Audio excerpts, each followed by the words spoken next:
Nababwiye yuko muri kino gihe tugiye kwitoza mu kibanza cy'umushinga amateka yigenga. Abadukunda abatwegere baraduciye intege batubwira bati ntibishoboka kuronka 40% mu ntara ya Bujumbura, ariko gufata ikindi nuko uwo muntu atowe agaruka kuraba ingene abantu bamutoye babayeho, ibibazo bafise, ingorane yo kurahura nazo. Ego umushinga amateka ntaza gutora inyishu z'ibibazo z'ubuzima bw'igihugu bobishira ku mutima igihugu cacu cyo kogorora. Ubwa mbere nuko dusubira gutahura neza yuko ubuzima nikatihabwa.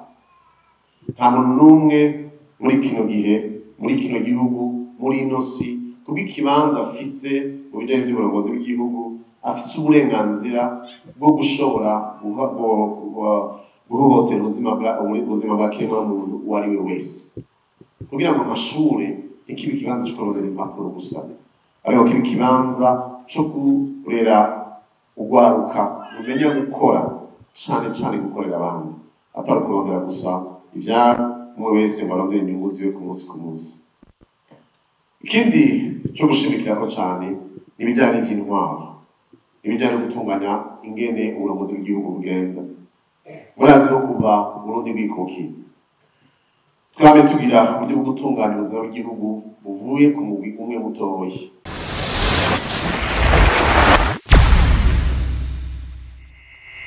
Nahimana Dieudonné muri kino kiringo nkaba ndiko nitoza umushinga amateka yigenga mu ntara ya Bujumbura. Dusigaye tuvuga ko intara ya Bujumbura yagutse, no kuvuga bihagaze mu ndinganizo shasha bijanye n'ingene intara zitunganijwe. Icambere no kwanza gusubira kubashimira mwese abamenyesha makuru namwe bandi mwese mwashoboye kuza muri kino kiganiro kugira ngo namenyeshe ibyo tugiye gukora muri kino gihe tugiye gutangura imyamamazo.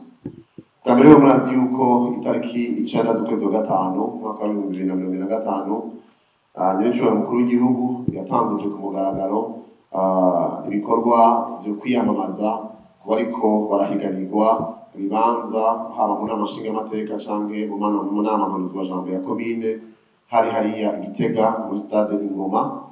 Nkabaragiriwe ibakwe kuvuga ijambo rya mbere nk'userukira abariko barahiganwa canke abakandida, serukira cyane cyane abari mu mugwi w'abigenga. Rero uyu munsi twamaze igihe turitegurira, twamaze gutangura imyamamazo mu buryo bumwe cyangwa ubundi, ariko uyu munsi twashimiye gutangura ku mugaragaro igikorwa cyo kumenyekanisha ubwa mbere hoho kugira ngo tuzane abantu kumenya icatumye twitoza muri kino kiringo, ica kabiri kugira ngo tubabwire ibintu bikuru dusezeranira abazodutora tuzobakorera, hanyuma ubwa gatatu tugaruke ku gicapo cyangwa iciyumviro twifuza ku Burundi twifuza kubona muri kazoza.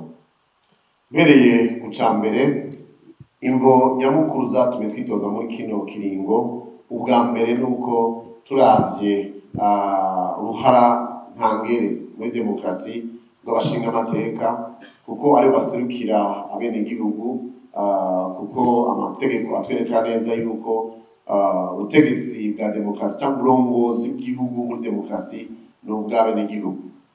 Niyo bashiraho inzego hanyuma zikabakorera bagaheza bakaraba ingene zakoze neza. Kubera ko bose badashobora kuja mu bibanza byo gufata ingingo, nico gituma bisaba yuko batora abaserukira kugira ngo bagende kubabera ijisho ku migambi iriko irategurwa n'inama nshingwabikorwa y'igihugu ariyo twita leta, n'ingene ivyo bikorwa biriko birashirwa mu ngiro, ariko cane cane kugira ngo barabe ingene ubutunzi bw'igihugu buriko burakoreshwa kubw'ineza ya bose. Turazi rero ingene abashinga amateka batorwa kuva mu gihe habaye amasezerano y'Arusha, tubona ari imigambwe ishira ku ntonde abazokwitoza, hanyuma uko bagiye baronka amajwi bakaza barafata uwabaye wa mbere, abarose babiri batatu bakaraba bijanye na liste bamaze gutegura. Ivyo tuvuze ko ari bibi, kumbure ubuzima igihugu twagiye turacamo naho tugeze hari ico bishobora gufasha, uko tubizi birafise intumbero kugira ngo ntihagire kumbure ubwoko bumwe bwo kwihara ibijyanye n'iby'intwaro canke ntihagire igitsina kimwe gishobora kwiharira iby'intwaro canke agace kamwe k'igihugu kuko vyagiye biraba muri kahise. Ariko rero birafise n'ingaruka bitari nziza kuko kenshi abo bantu bagenda guserukira abandi bataba bashizwe muri ico kibanza n'ababatoye, ariko bashirwa mu kibanza n'abarongozi b'imigambwe babashize kuri urwo rutonde. Nico gituma rero ugiye gusubira inyuma ukibaza n'ikintu maze igihe mbaza abo duhuye kumbe namwe muriko muranyumviriza ndashobora kubaza ico kibazo. Umushingamateka watowe mu mwaka wa 2020 yitwa nde? Umushingamateka ashinzwe guserukira iyo ntara yawe uzi izina ryiwe, uzi ingene ushobora kumushikira yitwa nde? Inyuma maze gutorwa mwaganiriye iki? Yaguhanuje iki? Yagushikirije ibiki biriko birakorwa mu bijyanye n'ubuzima bw'igihugu? Benshi abo maze kubaza ntibambwira neza n'izina ry'umuntu abaserukira mu ntara yabo, kubera ko iryo zina ryashizweho n'umukuru w'umugambwe uwo ari wo wose wagiye guserukira ababatoye mu nama nshingamateka cyangwa inama mpanuzwajambo za komine. Ubwa kabiri, n'umuzi izina ntigeze asubira kuronka ingene ashobora kumushikira. Gusanga igihe kenshi iyo umuntu yamaze gutorwa aca agira umwitwariko cyane cyane wo gukora ibijyanye n'ibyo umugambwe umusaba, simvuze ngo ni bibi, ariko ugasanga babandi batari mu migambwe ntibashobora kurongera bamushikira nabo. Kumbura mu migambwe bamushikira, ariko atari mu migambwe ntibongera bamushikira nabo bamushikirize ivyiyumviro vyabo cyangwa bagaruke nabo babaze ivyiyumviro vyabo.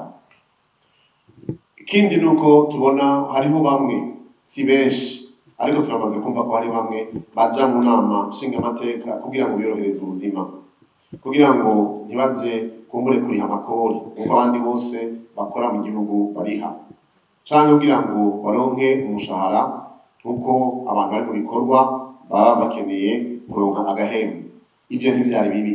Ico gituma amategeko yorohereza umuntu arimo n'amashingamateka gushobora koroherwa mu buzima kugira ngo ntasange yagiye kurondera ubuzima ngo yibagire ico yatumwe.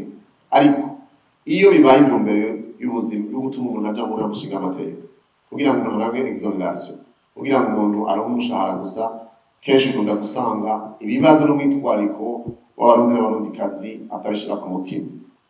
Turavye byose rero tubona yuko kugira ngo demokarasi itsimbatare muri kino gihugu harageze yuko umurundi amenye uwo yatumye kugira ngo amuserukire mu kuraba amategeko azomugenga aza gufatwa mu nama nshingamateka canke no gutunganywa kw'ikomine yiwe.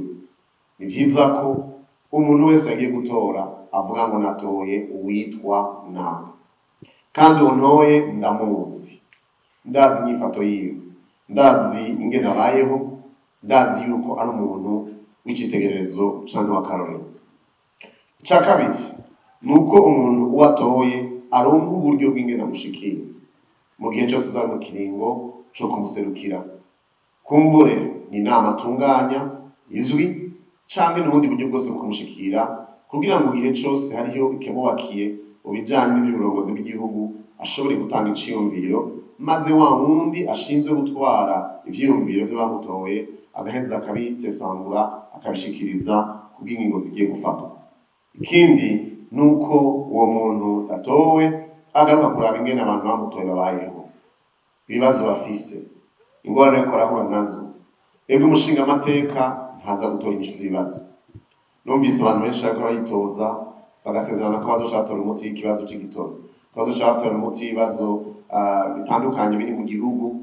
Vy'ukuri sinibaza ko umushingamateka ico gikorwa ashinzwe, kuko ivyo biri mu nama nshingabikorwa ariyo twita leta, ariko ico akora ashikiriza ibibazo abantu bafise, akagenda gusaba yuko hatorwa imigambi canke amategeko atuma ivyo bibazo bitorerwa umuti. Ikindi aho nanjye mvuga ku kintu kijanye no guserukirwa. Ikindi ugiye kwibaza uraba uyu munsi uravuga uti hari imigwi y'abarundi usanga badashobora kumva ko baserukiye mu nama nshingamateka kubera iki? Kuko ibikorwa bakora bitabemerera kuja mu migambi. nihaba gushikiriza ivyiyumviro bica mu biganiro kugira ngo bishikire abagiye kuja muri izo nama muri nama nshingamateka canke amajambo ya komine mbega utari mugambwe nawe iciyumviro ciwe kizoca hehe aho nshaka kuvuga nk'abaki abasirikare abari mu bijanye n'umutekano w'igihugu abashinzwe ubutungane amategeko y'igihugu ntabemerera kuja mu migambo ariko hariho n'abandi kugira ibikorwa basanzwe bakora nk'abakozi b'Imana nk'abantu bakora ibikorwa byo gukorera abantu bose badashaka kubona umengo bahengamiye canke hariya abo nabo bafise uburenganzira kuko ivyiyumviro vyabo vyumvirizwa bigaheza bigashika imbere mu ngingo ziriko zirafatwa mu buzima bw'igihugu mbega uyu munsi kugira ngo abo nabo bumve ko ivyo vyiyumviro bishobora kuronka bicamwo vyogenda gute hari umugwi ugwaruka rugize ibice vyinshi by'abarundi kandi ariko nguvu zizoshobora gutuma kino gihugu gitera imbere ego simvuze ngo mu bari mu nama nshingamateka nta gwaruka rimwe ego simvuze yuko jewe nkiri umwe muto mu bijanye n'abazoba bariko baritoza muri ico kibanza co kuba abashingamateka ariko igihambaye si imyaka uri mu nama nshingamateka afise igihambaye ni umwanya mara ariko arumviriza ibibazo ugwaruka rufise kugira ngo uronke akaryo gushobora gutera mu bijanye n'iterambere ry'igihugu novuga imigwi myinshi itandukanye y'abantu usanga ijwi ryabo rirashobora gushika ahariko haravugirwa ibijanye n'ubuzima bw'igihugu ivyo rero vyatumye dufata ingingo yo kwitoza muri kino kiringo kugira ngo dushobore guserukira iyo migwi yose ubwa mbere nuko uzontora muri aya matora azoba azi ko atori umuntu yitwa Nahimana Dieudonné ubwa kabiri nuko namaze kwemera yuko biciye mu buryo leta canke novuga umushingamateka aronka ku gikorwa akora kubwo sinzi ko nokita agashiruka bute aronka nemeye yuko ako gashiruka bute nzokagabura n'abantu bazoba bariko barakora mu biro vy'umushingamateka Nahimana Dieudonné bakira ivyiyumviro n'ibibazo abantoye n'abarundi bose bafise kugira ngo umuntu avyegeranye ashobore kwitwara mu gihe hariho ibiganiro biriko biraba ku mategeko ariko arafatwa mu buzima bw'igihugu. Ica gatatu nuko nemeye yuko mu makomine ashika 11 y'intara ya Bujumbura n'imiburiburi rimwe mu mwaka nzogenda ikomine yose subire n'icana n'abandi bantoye ndabaze amategeko turatora yiko ariko araborohereza canke ibyifuzo bafise canke ibyo ariko barasaba mu ntwaro y'aho hantu basanzwe baherereye ni kuvuga mvuze ngo n'imiburiburi ko rimwe mu mwaka nzogenda ikomine yose ariko binashobotse kakarenga ivyo nivyo ahanini novuga ko bizotuma ijwi ry'uwantoye ritagarukira kuntora gusa ariko rishobora gushika kure kugira ngo rishobore gutuma atunganirizwa mu vyakeneye mu buzima bwiwe bwa misi yose. Nagomba rero kugira ngo ndabamenyeshe ibijanye n'ibintu bikurukuru biraje ishinga umutima wanje kuva mu mwaka wa 2020 mugere ko ritoza mu kibanza c'umukuru w'igihugu nagiye ndashikiriza abarundikazi nibaza yuko igihe z'ubuzima bw'igihugu bobishira ku mutima igihugu cacu cokogorora ubwa mbere nuko dusubira gutahura neza yuko ubuzima bikatihabwa nta muntu n'umwe muri kino gihe muri kino gihugu muri ino si kubw'ikibanza afise mu bijanye by'uburongozi bw'igihugu afise uburenganzira bwo gushobora guhohotera ubuzima bwa kiremwamuntu uwo ari we wese nahoba ari ivyitwazo bijanye n'amakosa uwo muntu yaba yakoze canke vyoba bivanye n'ibihe two turacamo mu gihugu kuva mu myaka 61 kuva umuganano duko wa Gasore agandagurwa umwami Ndizeye akagandagurwa gushika aho umukuru w'igihugu yaritorewe n'abarundi bose Melchior Ndadaye agandaguriwe Uburundi bwanje guca mu bihe aho hari abantu umugwi w'abantu mu gihe kanaka bama bumva hagaritse umutima ko bashobora gutakaza ubuzima kubw'ivyiyumviro vyabo kubw'ico bari kubwo aho bava harageze ko Burundi tugira mu gihe aho umuntu kuko yamaze kwitwa umurundi canke ariko agendera kino gihugu umutima udahagarara ko ashobora kuzica atigize kuba. Ica kabiri mu ntumbero ya leta ihabwa n'ibwirizwa shingiro. Leta ishinzwe gukingira abarundi bose, bavuga byinshi mu byo ishinzwe gukingira abarundi n'abarundikazi, ariko kimwe bashimikirako nuko ata murundi yokwicwa n'inzara. Twabonye yuko muri kahise ka kino gihugu, mu gihugu kimera, mu gihugu gishobora gutuma abantu bashobora kuronka umusesekara, ariko kubera ko haba impamvu zitandukanye zatuma abantu bahagarika umutima ugasanga ariko barakora neza, canke ibijanye n'ibyo kugwiza umwimbu bidatunganijwe neza, hariho abantu badashobora gufungura bikwiye. Tubiravye uko abahinga bivuga, kugira ngo umuntu ashobore gukora neza bisabwa ko afungura gatatu ku munsi, ariko cyane cyane ku bana bakiri bato ifunguro ikomeye gusumba izindi iyo mu gitondo imbere ko baja ku ishuri, kubera ko ubwenge bwabo busaba yuko baba bafise inkomezi. Ariko tugiye kuraba dusanga uwo muco wo gufungura ibikwiye mu gitondo cyane cyane ku bana muri kino gihugu umengo nibo bari mu gisagara bonyene, ariko ugasanga abandi ntibashikira ngo babikore mu buzima busanzwe. Birakenewe yuko mu migambi yose ifatwa, niba tuzogeza guharanira mu gihe tuba turi mu nama nshingamateka, ko dushira ingufu mu bisabwa byose kugira ngo haboneke umwimbu ukwiye, ariko kandi no kwigishwa ingene umuntu akwiye gufungura bituma agira amagara meza, bigatuma biturinda gukoresha amafaranga y'umurengera yo kuvura indwara zivuye kudafungura neza. Icya gatatu ni ukwitwararika ibijyanye n'uburaro n'uburamuko. Bavuga ngo umuntu aryama neza akarota neza. Tugiye kuraba mu Burundi, turetse abari mu bisagara, ndabibutsa neza yuko abantu bari mu bisagara muri kino gihugu cy'u Burundi, mu ntara zose baba ahantu hari amatara n'amazi, bashobora kuryama ku matera ntibarenga 11%. Ni ukuvuga ngo turacagomba ko abo bandi bashika 89% nabo bashobora kugira uburenganzira bwo gushobora kuryama neza.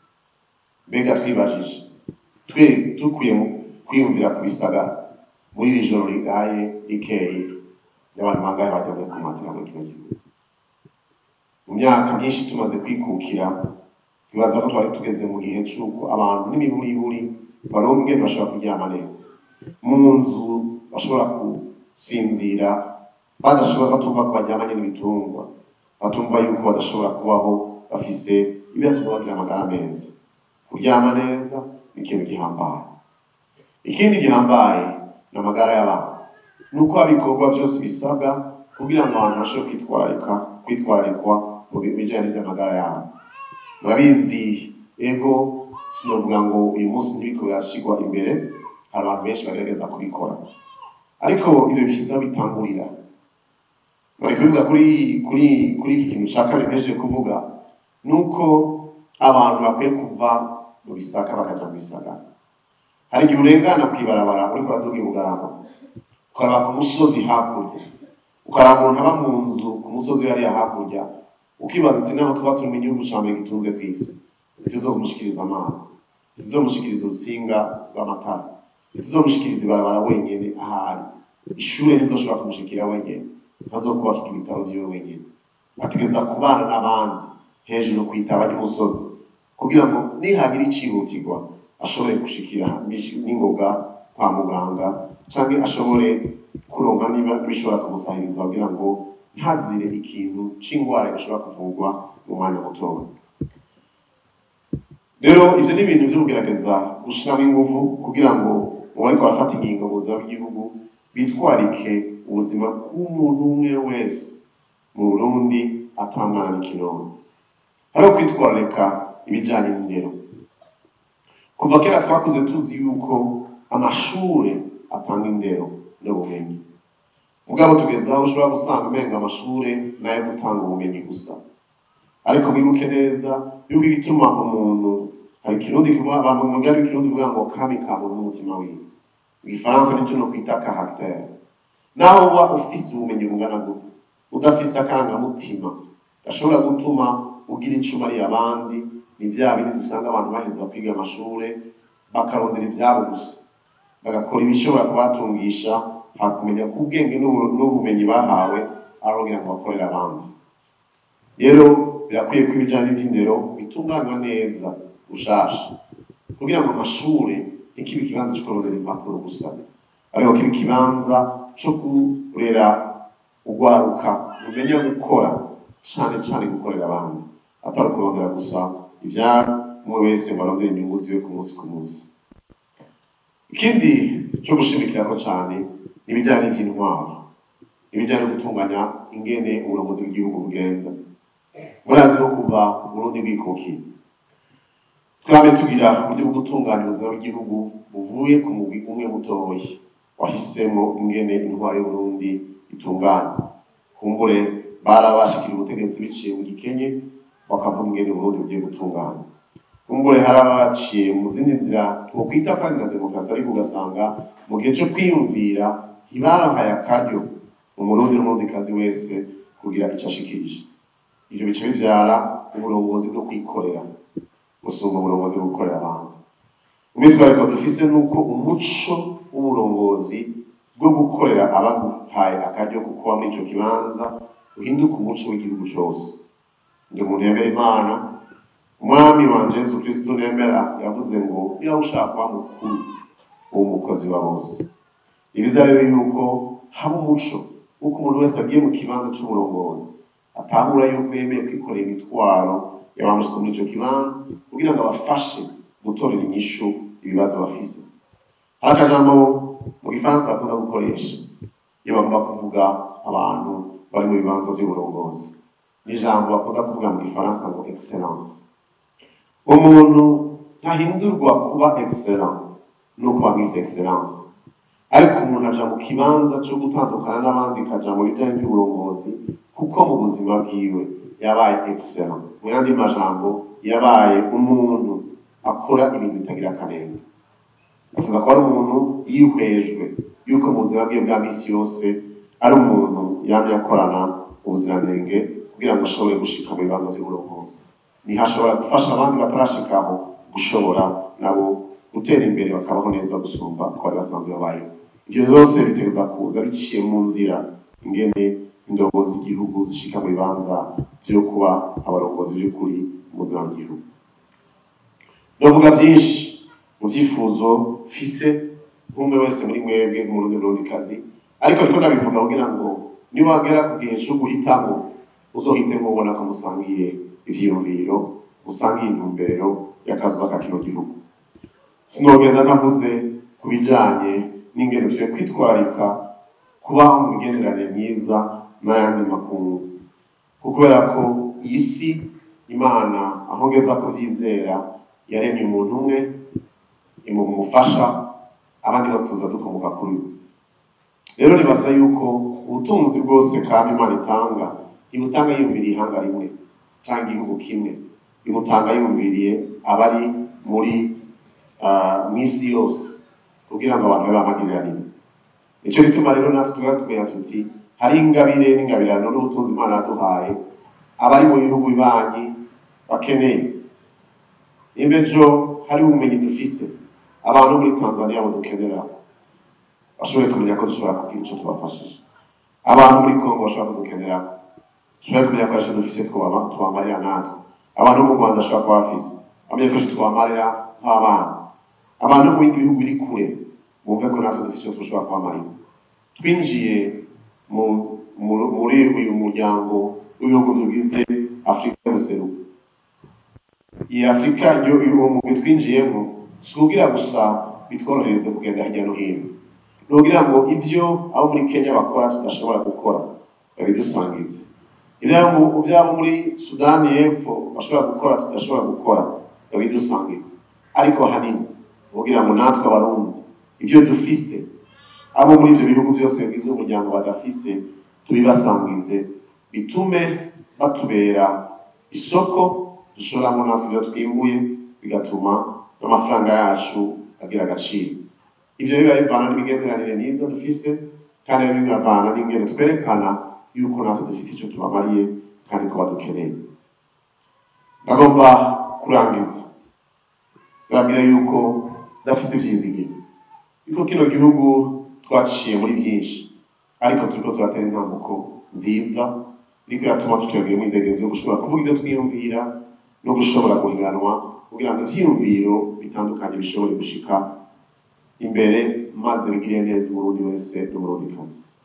Mugondere ko igihe cyose mvuze ngo Umurundi n'Umurundikazi canke umwenegihugu kuko aryo jambo riri mu ibwirizwa shingiro uyu munsi ikoreshwa no kuvuga umuntu wese ari muzima hema akaba afise ikarata karangamuntu canke akaba yavuyawe afise hema yaba ugendana ubumuga yaba wize amashure menshi yaba wize make yaba utize na rimwe yaba umuntu aragira inka ukora akazi ko mu nzu wubaka ukubura uvomera ibyo abandi barimye umurimyi mworozi ukora akazi ko mu biro umusirikare umupolisi twese duhurira munsi y'umurongo umwe uvuga ngo turi Abarundi n'Abarundikazi kuko dufise ubwenegihugu bwo kuba Abarundi.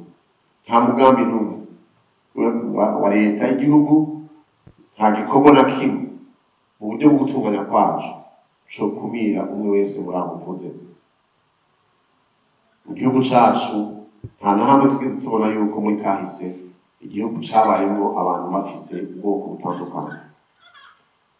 Yego tuva mu miryango itandukanye ariko murabizi yuko ibijanye n'ubwoko byadutandukanije, ariko iyo hageze mu bijanye n'ivyo kurondera ibibanza mu by'uburongozi hari abavyitwaza.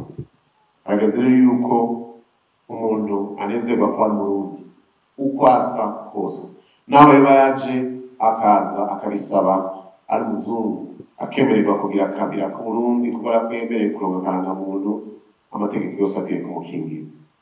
Hari na rimwe usanga umengo n'agahombo aho dufise Abarundi bavukiye muri kino gihugu, ase babo bavukiye muri kino gihugu, mugabo ko akaba afise urundi rukoba kumbure kuko ari Abahindi canke ari Abarabu canke kumbure bavuye mu gihugu kibana, mugabo akaba hakuriye urungano rwa gatatu rwa kane, usanga bigoye ko baronka akarangamuntu kugira ngo bitwe Abarundi bakore nk'abashobora kwinjira muri kino gihugu. Ariko twebwe twagenda mu mahanga ikintu ca mbere twifuza ni uko umwaka wa mbere twaba twaronse ubwenegihugu bw'ico gihugu. Ivyo tugiye kuraba ko tutariko turatakaza ubwenge, amaboko, inkomezi zo kubaka kino gihugu. Mwakoze rero kudutega amatwi. Nababwiye yuko muri kino gihe tugiye kwitoza mu kibanza c'umushinga amateka yigenga. Abadukunda abatwegereye baraduciye intege baratubwira bati ntibishoboka kuronka 40% mu ntara ya Bujumbura, ariko naho bigoye ndizera yuko Abarundikazi bumva umutima dufise kuba kino gihugu, cane cane n'abari mu migambo bazodutora kugira ngo ibivyumviro vyabo turiko turavuga ngaha bishoboye gushika imbere kandi bishoboye kuja mu bijanye n'ivy'uburongozi bwa kino gihugu. Rero ico gituma ntabwo badufise ko itariki 5 z'ukwezi kwa gatandatu muzodunga amajwi mukadutora nimero 27 kw'ikarata y'amatora mu ntara ya Bujumbura, uhereye mu mfuruka y'iburyo hepfo no gatatu uduga uzobona umuntu yambaye ikoti y'ubururu n'amarori, uheze ushireko urukumu rwawe ugufatanya nanje muri ibi vyiyumviro mpejeje kubashikiriza, maze nitwagera kubaserukira naho uzoba ndi umwe kumbure muri benshi, ndizera ko nabo tuzohurira mu n'amashinga amateka uko nabazaniye gutahura ibi vyiyumviro n'abashobora kubitahura, hanyuma tugafatanyiriza hamwe gushobora gutora amategeko agira akamaro bose. Mwakoze, tugire amahoro, tugire ubumwe mu gihugu cacu, tugire iterambere rinyaruka. Imana ibahezagire cyane.